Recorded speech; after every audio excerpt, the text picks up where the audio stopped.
యోధా రాసిన పత్రిక మొదటి అధ్యాయంలో 3వ వచనం దగ్గర నుంచి ఉన్న సందర్భాన్ని ఆలోచిద్దాం. ప్రియులారా, మనకందరికీ కలిగడు రక్షణ గురించి మీకు రాయవలెనని విశేషాశక్తి గలవాడనై ప్రయత్నించుచుండగా పరిశుద్ధులకు ఒక్కసారే అప్పగింపబడిన బోధ నిమిత్తము మీరు పోరాడవలనని మిమ్మును వేడుకొనుచు మీకు రాయవలసి వచ్చాను.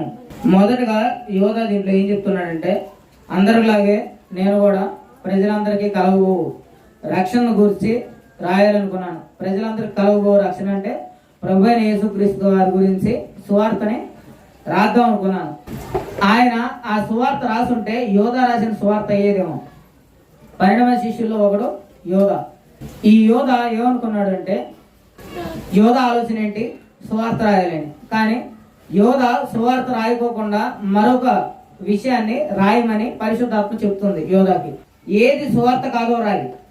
ఏంటి? సువార్తను కాదు. సువార్త అంటే ఏంటో నలుగురు రాశారు. ఏది సువార్త కాదో రాయి. మీకు అర్థమవుతుందా? మీకు అర్థం కావడానికి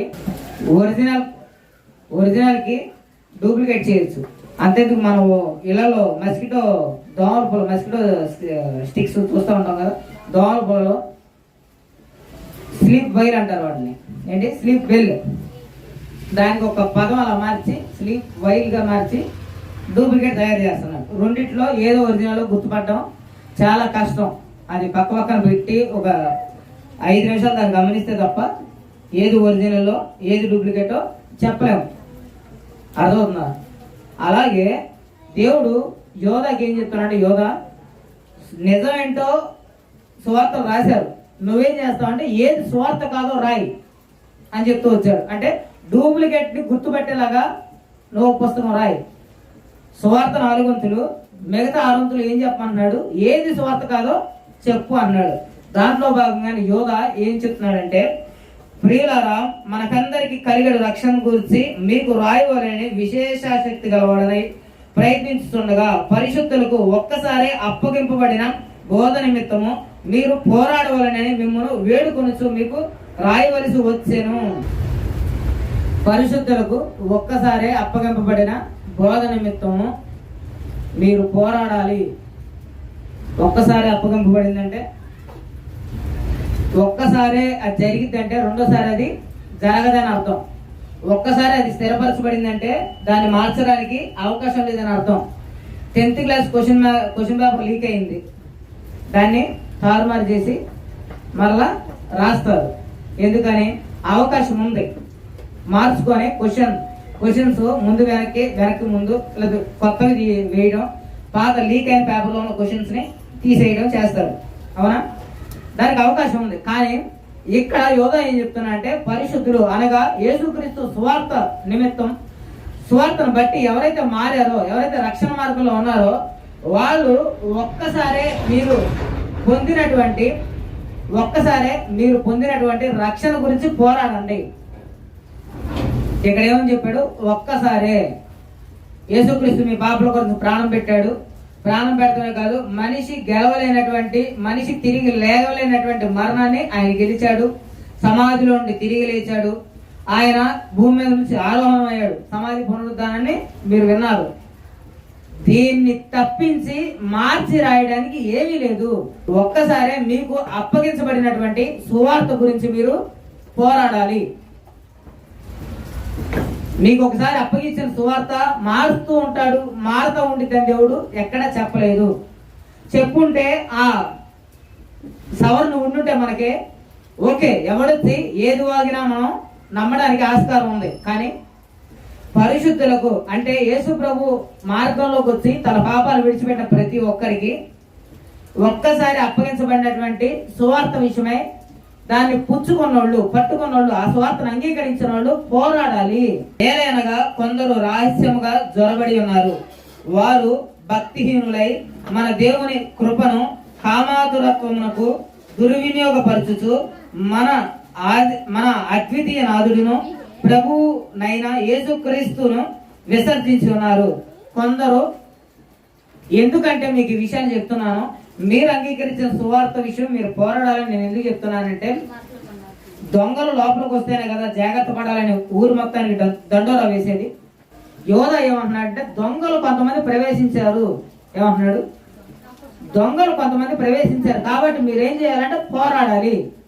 పోరాడాలంటే భౌతికంగా దొంగలు పట్టాలంటే అర్ధరాత్రి కూడా కత్తులు, మిగతా వస్తువులు, కారం రకరకాలు పట్టుకొని రెడీగా ఉంటారు. ఎవరిలో వాళ్ళు ప్రిపేర్ అయి ఉంటారు.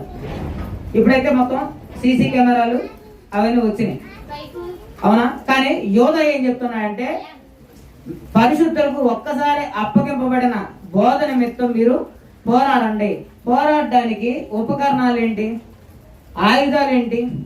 పోరాడడానికి ఆయుధాలు ఏమిచ్చాడు? మీరు అంగీకరించిన సువార్తే మీకు ఆయుధం. ఏంటి? ఇప్పుడు ఏది ఒరిజినల్ దోమల పొలాల ప్యాకెటో తెలిసిపోయింది అనుకో, దాన్ని గుర్తుపెట్టామనుకో, ఇక దాన్ని పట్టుకొని జేబులో పెట్టుకొని పత్తాకు కొనుక్కునేటప్పుడు చూసుకోవాల్సిన అవసరం ఉందా? లేదు కదా. దానికి సంబంధించిన మెన్యూ, దానికి సంబంధించిన విషయాలు మీరు చూశారు. ఒకసారి మీ మైండ్లో నాటుకుంది, లేబుల్స్ అన్ని చూశారు. రెండోసారి కొట్టుకెళ్ళినప్పుడు దాన్ని చూస్తారా లేదా? డూప్లికేట్ నాకు వద్దనేసి. మరి ఇప్పుడు మీ దగ్గర ఉన్న సువార్త గురించి మీరు పోరాడినంటే అసలు సువార్త ఎంతవరకు మీలో ఉంది? అది నిజమైన సువార్తేనా? పరిశుద్ధులకు ఒక్కసారి అప్పగింపబడిన సువార్త ఏంటి? నేను పాపిని, నా పాపాల గురించి పరిశుద్ధులైన దేవుడు ప్రాణం పెట్టవలసి వచ్చింది. నేను చెల్లించలేని పాపం అనే అప్పుని ప్రభువైన యేసుక్రీస్తు వారు దేవాది దేవుడు నరవతారికి వచ్చి తీర్చాడు. నేను జయించలేని మరణాన్ని ఆయన గెలిచాడు. ఇప్పుడు ఆయనతో సత్సంబంధం కలిగి ఉన్న నేను మరణం తర్వాత నరకం నుండి తప్పించుకొని నిత్య జీవితంలోకి ప్రవేశిస్తాను. ఇదే సువార్త.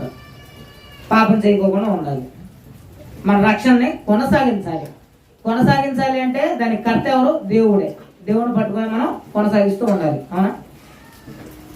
ఈ 4 విషయాలకి దాటి ఎవడైనా వచ్చి యేసుక్రీస్తుకి భార్య ఉందండి, యేసుక్రీస్తుకి పరలోకంలో భార్య ఉంది. ఆయన యెహోవాగా ఉన్నప్పుడు సృష్టిని చేసిన సృష్టికర్త పురుషుణ్ణి స్త్రీలా చేశారు.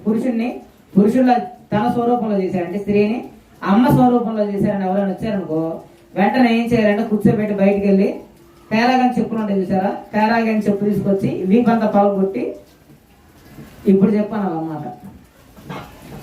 అర్థమవుతుందా? అంటే ఇది కొన్ని రోజుల క్రితం మన చర్చి సమీపంలో జరిగింది. ఇది ఎక్కడో జరగల. కొంతమంది బ్యాగ్స్ వేసుకొని వెళ్తూ మీకు సువార్త చెప్తాం అంటే ఏంటి అర్థం? శుభవార్త చెప్తాం అని అర్థం. సరే సువార్త చెప్పు అనేసి మన ఇంటికి కాగితం తీసుకొని వస్తే వాళ్ళతో వాళ్ళు సువార్త చెప్తాం బ్రదర్ అన్నారు. సువార్త అంటే యేసుప్రేభు శిలువ త్యాగాన్ని గురించి చెప్తారేమో, ఎలా బ్రతకాలో చెప్తారేమో అనుకున్నాను నేను. బ్రదర్ మీకు విషయం తెలుసా? తండ్రి ఉన్నాడంటే మనకు తల్లి ఉండిద్ది కదా బ్రదర్ అంది. ఎక్కడో కొట్టింది నాకు. యోధ రాసిన పత్రిక గుర్తొచ్చింది. పరిశుద్ధులకు ఒక్కసారి అప్పగింపబడిన బోధ నిమిత్తం మీరు పోరాడండి. పరిశుద్ధులకు ఒక్కసారి అప్పగింపబడిన బోధ నిమిత్తం మీరు పోరాడండి. ఏది సువార్త కాదో చెప్తూ వచ్చారు. కొంతమంది రహస్యంగా చొరబడ్డారు. వాళ్ళు ఏం చేస్తున్నారంటే సత్య సువార్తకు భిన్నమైన సువార్తను ప్రకటిస్తున్నారు. యేసుక్రీస్తు కాని మరో యేసును ప్రకటిస్తున్నారు. లోక సంబంధంగా ఉన్నటువంటి పాపాన్ని పరిశుద్ధత నెత్తి మీద పోయడానికి వచ్చారు వాళ్ళు. ఏది సువార్త కాదో దాన్ని వ్యతిరేకించడానికి పోరాడాను. మీరు నవ్వుతూ పళ్ళికిలించుకుంటూ పరలోకంలో మనకు తల్లి ఉంది, ఆ పేరు పరలోకపు తల్లి ఉంది. అవునా? మా తల్లి అన్నమాట. ఏది సువార్త చెప్పడం 4 వంతులు, ఏది సువార్త కాదో పోరాడడం 6 వంతులు. మొత్తం కలిపితే సంపూర్ణం. అర్థమవుతుందా?